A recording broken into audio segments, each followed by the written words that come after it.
I heard the words, but for a moment my mind refused to translate them into meaning. My grandson Marcus stood in my kitchen, holding an invitation in one hand and a forced smile in the other, and said the thing I did not expect him to ever say out loud. "Grandma, I do not think you should come to the graduation party. It is going to be really wild. Lots of drinking, young people. You would not have fun. You are too old for that scene." The words landed softly, like snow, but they burned. I set down the coffee cup I had been holding and looked at him fully. He was 22, standing in my kitchen in clothes I had helped him pick out, in a house where he had spent half his childhood after his parents' divorce tore through our family like a storm, and he was telling me I did not belong at his celebration. "I see," I said, keeping my voice level. "So, you do not want me there." "It is not that," he said quickly, looking away. "It is just that you would not fit. The vibe, you know. Everyone else is going to be his age, partying hard. You would just be uncomfortable." My daughter, his mother, was supposed to go. She would stand beside him. She would be part of his night.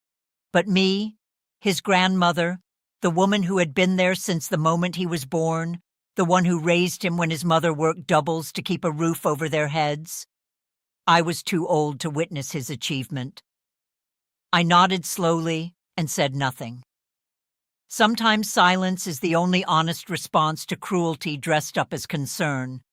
He left quickly after that, kissing my cheek like an apology he would never actually make. When the door closed, I sat down at the kitchen table and let the weight of it settle. I am Eleanor Davis. I am 71 years old, and this is my true story from Oakland, California. Please, if you are listening, like this video, subscribe to this channel, and leave a comment telling me what you think I should have done. I want to hear from you. The story did not start with rejection. It started with love, the quiet kind that shows up in small gestures and consistent presence. 23 years earlier, Marcus was born in a hospital where I sat waiting for hours, my hands shaking with anticipation. My daughter Sarah was only 19, her boyfriend long gone, her future suddenly reorganized around a baby she had wanted so desperately but was so terrified to raise alone. I was not a wealthy woman. I worked as a nurse for 37 years, 12-hour shifts in a county hospital, hands-on care for patients no one else wanted to touch. My husband had died when Sarah was young, leaving me to raise her alone while building a career that never paid much but always meant something. When Marcus arrived, I made a simple decision without really thinking about it. This child would not feel abandoned the way his grandfather had never had a father at all. This child would know he was wanted, that he mattered, that someone would show up for him. So I showed up. Every day after my shifts, I would drive to their small apartment, exhausted, feet aching, and I would take Marcus so Sarah could sleep, could work extra hours at the restaurant where she waitressed, could build the life she deserved. On weekends, he stayed with me. I taught him to read before kindergarten. I was at every school play, every soccer game, every parent-teacher conference when Sarah had to work. When he turned 12, Sarah met James, a good man with a stable job, and they married quietly in a courthouse ceremony. I was happy for her, truly. But I noticed something shift in Marcus then, a distance that had not been there before. James was his father now, in the way that mattered to a boy becoming a man. I became the grandmother who showed up still, but from the edges now. Still present, but less essential. When Marcus turned 17, the future began to solidify into choices. College applications, entrance exams, the weight of decisions that would shape everything that came after. His grades were good, his test scores were strong, but there was one problem that no grade or score could solve. His parents could not afford college. Sarah and James were not poor, but they were stretched thin. The mortgage, the car payments, the ordinary expenses of a life that looked stable but held no cushion. Private school was out of reach. Even the state schools would require taking on debt that James did not want to carry into his retirement years. One night, Sarah sat in my living room and cried for the first time in years. "He deserves so much," she said. "A good education, a real chance, and we cannot give it to him." I listened to her, and I made a decision that I did not discuss first, did not ask permission for, and never expected gratitude for. I called my financial advisor the next morning. I had a small savings account. Nothing spectacular, but something. 15 years of careful saving, of skipping vacations, of choosing generic brands at the grocery store. I had been planning to use it for my own retirement, for the day I could not work anymore and would need something to fall back on. Instead, I liquidated it. $130,000. Every cent of it went into an education fund for Marcus, set up in a way that appeared to come from a scholarship opportunity that James had helped coordinate through his employer. I never told him the truth. When Sarah asked how I had managed to help find this scholarship, I said simply that I knew someone at the foundation. I let her believe a small lie rather than face the gratitude I did not know how to accept. Marcus received his acceptance letter to UC Berkeley 3 months later. "Full ride," the letter said. "Congratulations on your achievement." I knew the truth, but he never did. For 4 years, I watched my grandson thrive at one of the best universities in the country. I attended his orientation, his birthday celebrations, his graduation. I was the grandmother who came to everything, who asked questions about his classes, who listened to his dreams of working in environmental technology. I was present without ever telling him what my presence had cost me. During those 4 years, I worked longer shifts. I picked up overtime. I reduced my own medical care to save money. The retirement I had been building disappeared into his future, but I did not regret it. Not once. Because I believed in him. I believed he would do remarkable things, and I wanted to be the one who gave him the foundation to do it. He graduated with honors. He landed a job immediately at a tech company making more money than I had ever earned. He moved into an apartment in San Francisco, the city of his dreams. He called me on Sundays, and we talked about his work, his friends, his life unfolding exactly the way I had hoped it would. And I never told him. Not because I wanted credit, but because I wanted him to believe it was his achievement, his worth, his intelligence that had opened that door. The scholarship was real in the way that mattered most. It was mine. But silence, I learned, is a dangerous choice when it comes to love. Because when you do not ask for acknowledgement, people assume you do not want it. When you give without speaking the cost, people assume it cost you nothing. And when your presence becomes ordinary, they stop seeing you as extraordinary. The invitation to his graduation party arrived 2 weeks before the event. It was not handwritten. It was a digital message, casual, like something sent to dozens of people at once. "You are invited to celebrate Marcus's achievement," it said. "Graduation celebration, adults only, Saturday night." I responded immediately. "I would love to come, sweetheart. What time should I arrive?" He did not answer for 2 days. When he did, it was with the words that changed everything. The day of his party, I stayed home. I did not tell anyone, not Sarah, not my sisters, not the close friends who would have comforted me. I simply stayed in my house and waited for news of how wonderful his celebration had been. A photo arrived late that night. Marcus with his arms around his father James, both of them grinning, champagne glasses raised. They looked like a man and his son, completely content in their closeness. I looked at that photo and felt something harden inside me. Not anger. Just a cold, clear understanding that love, when it is not seen, becomes invisible. I did nothing for 2 weeks. I simply sat with the knowledge that I had given everything, and it had been received as though it was nothing. I worked my shifts. I came home. I did not call Marcus. I did not reach out. Then something changed. His company had an event, a gala honoring employees who had made significant contributions to their projects. Marcus was being recognized. The company was flying in investors, partners, important people. It was a big deal, and someone had to pay for the suit he would wear, the dinner, the entire experience. I received a call from Sarah. "Mom, Marcus needs help," she said. "The company event, he does not have the budget for it. He is not asking, but I know he is stressed about it. Can you help?" I paused for a long moment. "Let me talk to Marcus," I said. He answered on video call, looking sheepish. "Hey, Grandma, did Mom tell you about the thing?" "She did," I said. "Tell me what you need."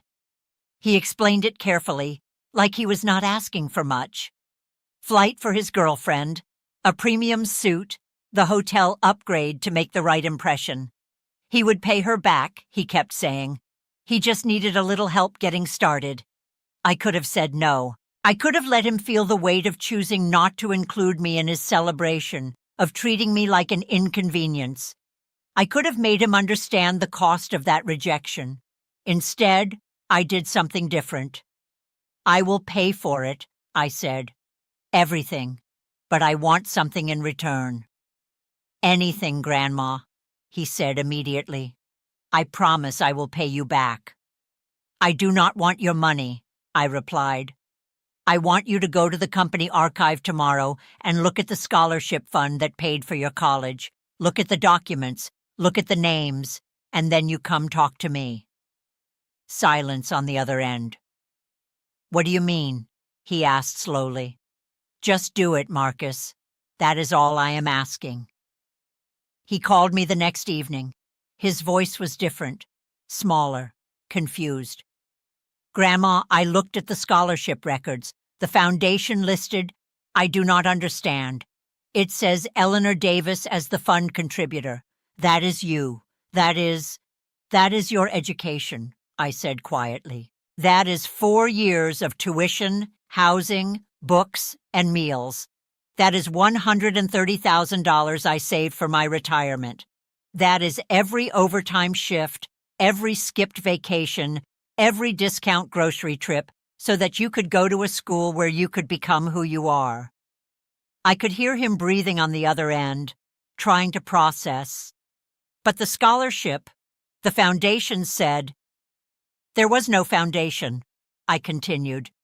"There was just your grandmother, who believed in you more than she believed in her own future, who wanted you to succeed so badly that she was willing to disappear into the background so you could shine, who never told you because she loved you too much to ask for thanks." His voice broke. "Grandma, why did you never tell me?" "Because I needed you to believe it was your achievement," I said. "Not my gift, your worth. And for 4 years you believed it. You became who you are supposed to become. But then you told me I was too old to celebrate with you. You told me I did not belong in your life. And that is when I understood something, Marcus. You did not need to know before, but you need to know now." He was crying on the other end of the line. "I am sorry," he said. "Grandma, I am so sorry. I did not know. I did not understand what you sacrificed." "I know you did not," I replied, my voice steady. "But now you do. So here is what I need from you. I need you to understand that love, real love, is not about being young or fitting in or meeting someone's idea of what a celebration should look like. Real love is showing up. It is sacrifice. It is choosing someone else's future over your own comfort. And if you ever have people in your life who love you that way, you need to see them. You need to acknowledge them. You need to make sure they know they matter." "I will," he said. "I promise. I will do better." We talked for 2 hours that night. He told me about his life, his fears, his dreams, And this time, I was not background. I was essential. I was the one he wanted to talk to. The gala happened a week later. I did not attend, but Marcus called me afterward. He told me about the suit I had paid for, the dinner I had funded, the evening where he was recognized for his work. Then he told me the most important part. "I told them about you," he said. "At the dinner, when they asked about my journey, I told them about my grandmother who sacrificed everything for my education. I told them that every success I have is built on her foundation. I told them that if I accomplish anything significant in my career, it is because someone believed in me when I could not believe in myself." I cried then. Not silent tears, but the kind that come from being finally, fully seen. 3 months later, Marcus came to my house. He did not call first. He simply arrived on a Saturday morning with his girlfriend, with flowers, with a check that I refused to accept. "This is not about money," he said. "This is about you understanding that what you gave me was not an investment you needed to be repaid. It was love, and I received it. I receive it now. Every single day I understand what you did for me, and I am grateful in a way I cannot fully express." He stayed for lunch. We sat in my kitchen, the same place where he had told me I was too old, and we talked about everything.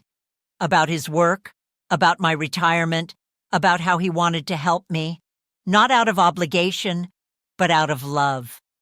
About how he was going to invite me to everything from this point forward, not because I was young or trendy, but because I mattered. "Grandma," he said before he left, "I want you to know that I see you now. I really see you, and I am so sorry it took this long." I held his hand across the table. "I have always seen you," I said. "That was never the question. The question was always whether you would see yourself through my eyes, whether you would understand that you were worth fighting for. I am just glad you finally know." Life changed after that. Marcus reduced his hours at work 1 day a week to spend time with me. We went to movies, took long walks, had dinners where we just talked about nothing important. My daughter Sarah finally understood what I had given up, and she cried when she realized the full cost of my sacrifice. But more than that, she understood what it meant to give without expectation. I retired 6 months later, not because I was financially secure, but because I did not need to be anymore. Marcus helped me maintain my house. He paid for the medical care I had skipped. He made sure I was comfortable in my old age. But the money was never the real gift. The real gift was being seen, being acknowledged, being brought back from the edges of his life to the center of it, being told that I mattered not despite my age, but because of all the years I had spent loving him. I want to tell anyone listening to this, anyone who has sacrificed quietly, anyone who has given without asking for recognition, this truth. Your love is not wasted. It is not forgotten. It is simply waiting for the moment when the person you loved finally understands the cost of that love and chooses to honor it. And if you are a young person listening, if you have people in your life who showed up for you, who believed in you, who sacrificed so you could succeed, do not wait for the harsh moment of truth. Do not let them feel invisible. See them now. Thank them now. Make them know they matter before it takes a rejection to teach you that lesson. Marcus is getting married next year. I will be there. Not in the background, not as an afterthought. I will be there as the woman who gave him everything, and as the grandmother who finally gets to be celebrated for it. That is the story. That is the lesson. Love without recognition becomes resentment. But love that is finally seen, finally honored, finally acknowledged, becomes the foundation for something even stronger. It becomes family, real family, the kind built not on obligation, but on choice. What lesson did you take from my story? And which city are you watching from right now? Tell me in the comments below. And please do not forget to like and subscribe for more true stories from people who learned the hard way what it means to be truly seen.